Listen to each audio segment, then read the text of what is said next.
Hello everyone, welcome back to Fanblade. We are carrying on carving bodies because that's the part we're up to. At the risk of this channel becoming the all Shinto all the time channel, that's what we've got to carry on with. I got a question about, or not so much a question, more of a suggestion about, as I'm using this, I should be wearing a glove with this hand to protect this hand. I don't have a glove that's suitable. I've got some big, thick, heavy welding gloves, which are just, that's overkill. I can barely work in them, let alone do delicate woodwork. However, after nearly 4 days of solid rasping, I have started to wear a hole in this thumb from doing that. So I will be putting a band-aid on that one to protect it. The rest of it's kind of okay. Somebody else asked how I was doing the inside corners there with a Shinto rasp. And the answer is I have a curved Shinto rasp. Yes, it's very rare. No, I've never seen another one. No, I don't know where you can get them. I got this one at the same tool sale where I got my spoke shave. People have these things. If you're lucky enough to find them, then yeah, good. I got lucky. I'm extremely lucky to have this. It's a very, very cool tool. Right. Meeting adjourned. Let's do some work.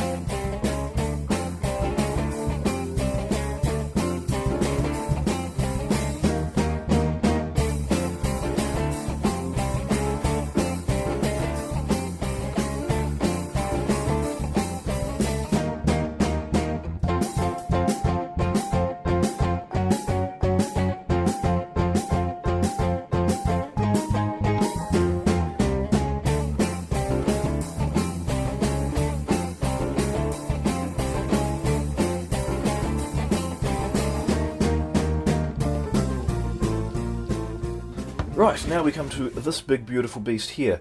The eventual owner of this instrument wants more of a slab style body. So that's just a matter of just a round over bit and just take the edges off. He does want an arm contour, but I'll probably just sand that out with the belt sander because that sounds like fun. Yeah, and it's quite dangerous. The other thing, though, before I do any of that or any of the routing, is that I need to take care of the back, because it's a little bit uneven. When I sawed up these planks, they weren't all quite exactly the same size. So I'll just plane that back flat. It doesn't have to be perfect, it just has to sit securely, so I can route it out without it shifting, and that's just a bit too much wobble for my liking. So, it's block plane time.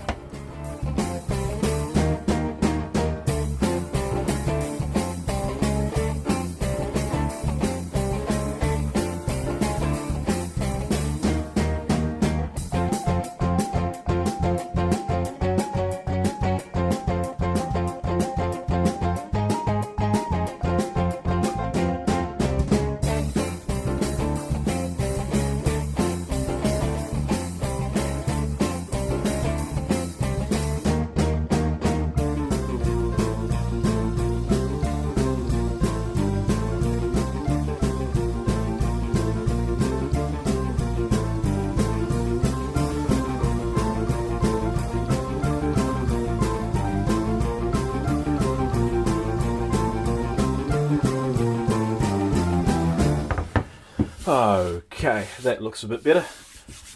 It's still not perfectly flat, but it's a heck of a lot better than it was. It's quite a lot better than it was. Right, let's do something stupid.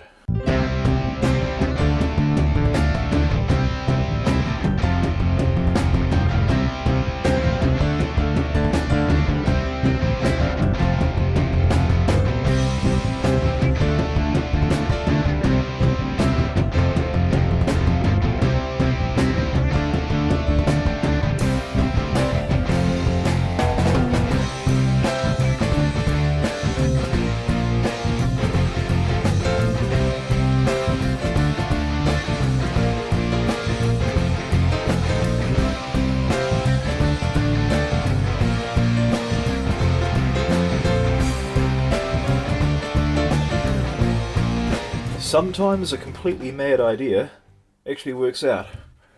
Right up to the line, just down to the wire there. That's a great result. That took about 4 minutes. I wish everything was that easy. It'd be great.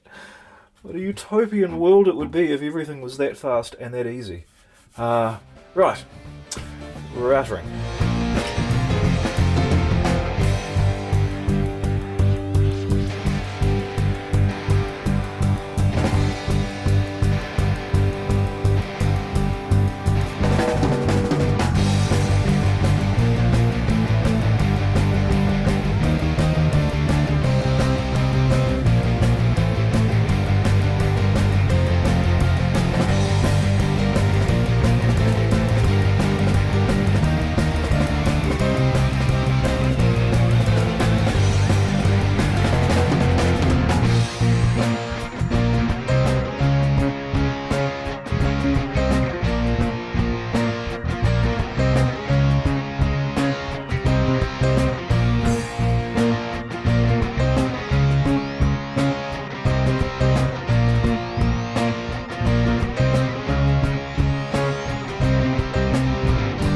That's good. That's looking more and more like a guitar every time I do something to it.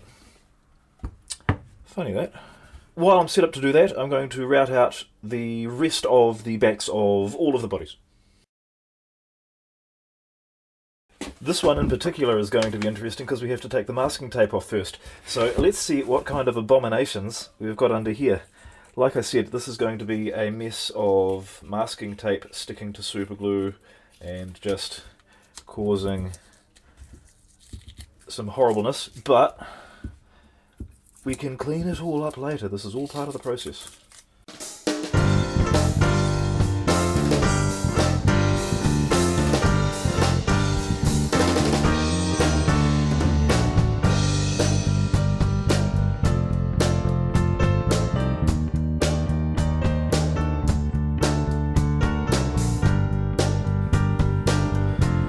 Well, so far, only a mother could love it, really.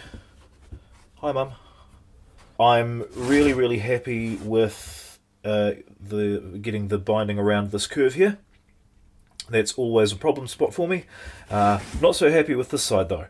Too much heat, and the binding twisted a little bit, and it's not set in. There's a little gap there and another little gap there. We'll have to see if I can scrape that little bump off there. Right, on track though. What are we doing? Contouring the back.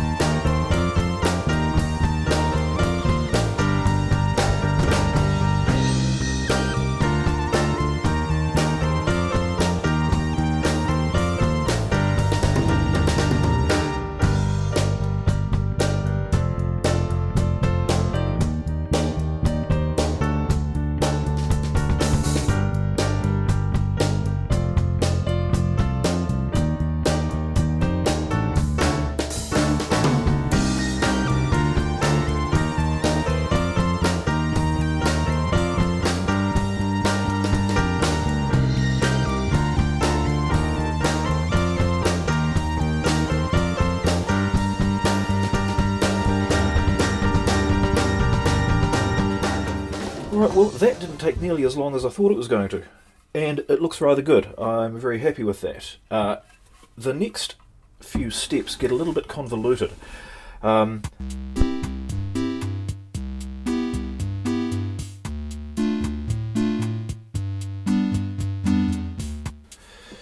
here is where things get even more convoluted. Before I can put the frets in, I need to take the finish off the top of the fretboard and resaw the slots. The slots are not wide enough. That's deliberate. The finish being rough as guts is not deliberate. I need to sand that down flat, and hopefully I can do that by hand, just using the natural curve of the hand, without needing to re-radius the board itself. If I'm careful, I'll start with some 240 just lightly to take that down smooth, and if that works then I can sand all the way up to 1000 and get a nice polish on there. What I'm going to do is re-employ this jig here for holding the necks while carving. I'm going to simply spin it that way and drill a new hole right about there, and then I can get the necks in there nice and safe for resawing. Should work well.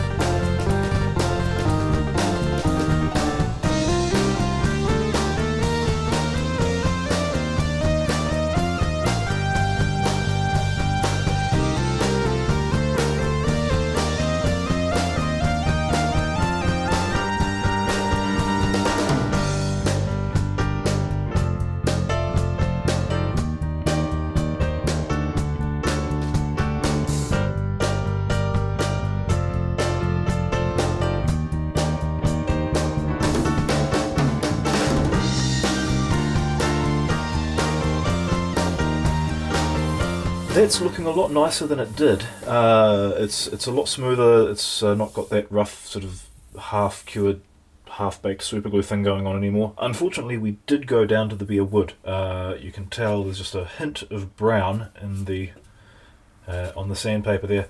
So we have hit bare wood, and I'll need to just put a very, very, very light coat of glue on there just to seal these bits.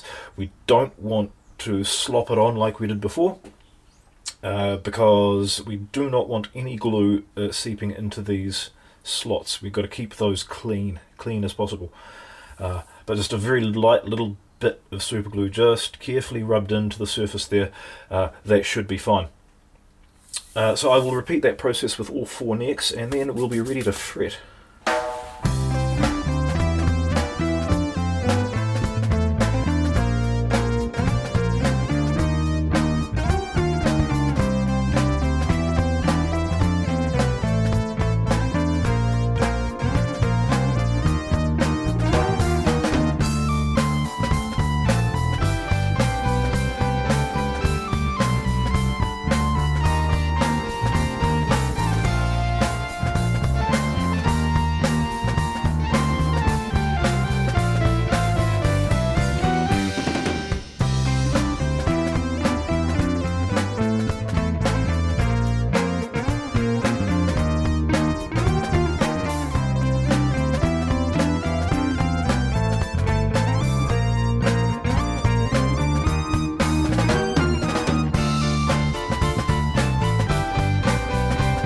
Okay, having some problems. The super glue, the fast setting super hard super glue that I didn't mean to use, has glued the initial slots right shut.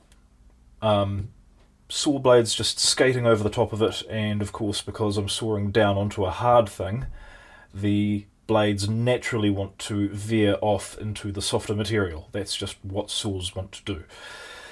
So, I'm having to be very, very slow, very, very careful. The 11th fret here, it veered, curved in that way quite a bit, and I've wound up having to make the slot a little bit wider because I needed to resaw it back into a straight line. So it's probably over 1 millimeter wide at that point, which is a lot more than the 0.5 millimeter we were aiming for. I'm hoping that by the time we put the fret in and then glue the fret in, that the glue will actually fill up that gap. It may be visible from the top of the guitar when we put the wood filler in. It's less than ideal, but at least the fret will hopefully be in the right place. Oh well, we carry on and we do our best.